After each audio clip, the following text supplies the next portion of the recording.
I don't think there's a definitive answer. There's the Jewish art that we all know, like the folk art.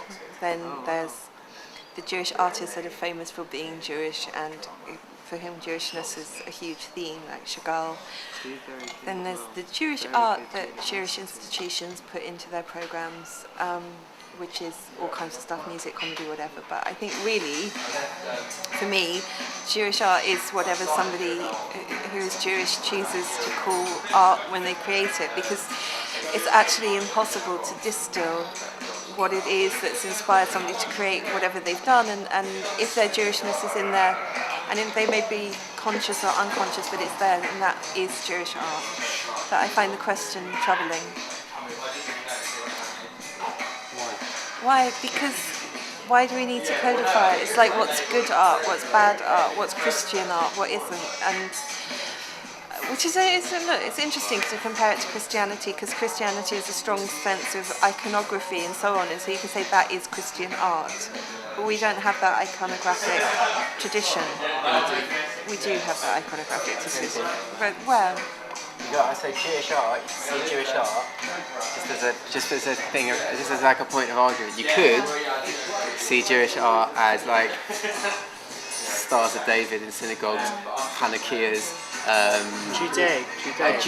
Judaica, that's like classical Jewish art. We don't have, I have friends who are Russian Orthodox and Greek Orthodox more, and they learn to do icons, and that is what they're doing, and their aim is to reproduce as perfectly and as perfectly as possible, and that's what I meant in a very strict sense.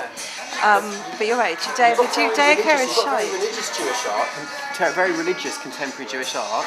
People like David Friedman, who works in Tzfat. If you go to Tzfat, you see all of the Jewish artists there, and they're creating really quite creative stuff, which is devotional. But a lot of that is sort of religious. I'm talking about religious art. It's like Kabbalistic art. Yeah, I know he. You've seen David Friedman. He does Kabbalistic art. It's really very nice stuff. I like spiritual, but it's bright colour. It's very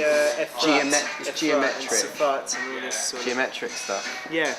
But I like it. It's like it combines mathematics, geometry, colour, like the kind draftsmanship, spirituality of colour.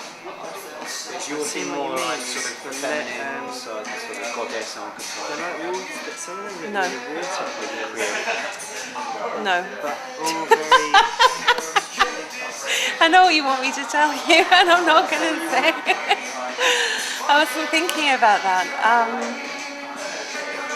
I think Jewish art, Jews use art more expressively, and then there's the conflict that we're not supposed to. We don't put art as such really into our buildings. We don't do representative art so much. I don't know, what is Jewish art and why does it matter? I would much rather, because it's so individualistic, art, when we say art, we look at this individualistic thing of the art and the creator. It's less of a communal exercise, and there is so much beauty around us. I studied art, the philosophy of art, when I was at university, and I don't really remember much about it other than we would spend a lot of time scrunching up balls of paper and putting it on the centre of the table and saying, well, why is that art? Why isn't it art? What is this? But I don't know. But I know that there's a difference between what I consider Jewish art when I'm programming for people and what I consider Jewish art when I'm actually looking at something. And there's a... Well, it's interesting. I was just thinking why. I think some Jewish art, when you look at it and it's more visual, it brings something out.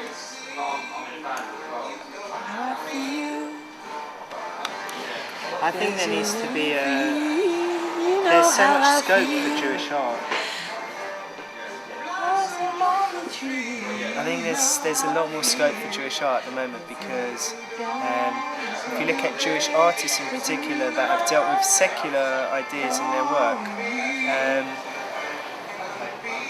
And then you look at the token Jewish artists, people like Marc Chagall, who have focused primarily on Jewish themes, albeit, yes, they called it Jewish art, or no, they didn't call it Jewish art, but it's our main example of some artist, the painter, dealing with the Torah, with the Bible, through art, through his own narratives, the narratives of his own life. And I think in that sense, while some choose to completely reject Jewish themes, others choose to accept and work with Jewish themes. You can combine secular and Jewish. And as we've moved and progressed from painting through and drawing through to installation, and Jacques Lipschitz's sculpture, took it another stage further. There are ways of combining two what might seem as opposite worlds within the art, but actually create transitions between the two. And that is why Jewish art has a lot more scope and a lot more potential to be had for the future.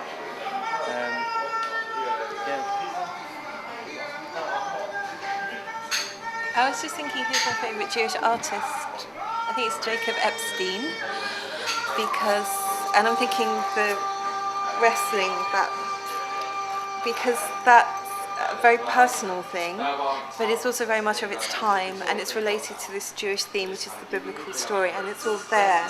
And I think Jews do that really effectively, that kind of fusion of these different realities, different things that are happening to them, and that's what's so important. But I think that the difficulty we've got now is that we've got so many institutions getting involved in art, wanting to fund art, wanting to use art to kind of season what they else do, that we get sort of stuck into being over prescriptive in terms of what is it and what will we put in, what will we include. And in fact we should just allow art and artists to surprise us, and to not always need to know at the start that what it is will have a result for us, but that is hard for people to do, to just let it be and to accept that if somebody's Jewish and they are creating and they want to somehow put that creation within the realm of the community, that something beneficial will come.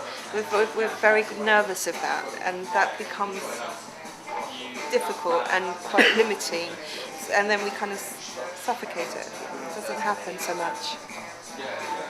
I might too.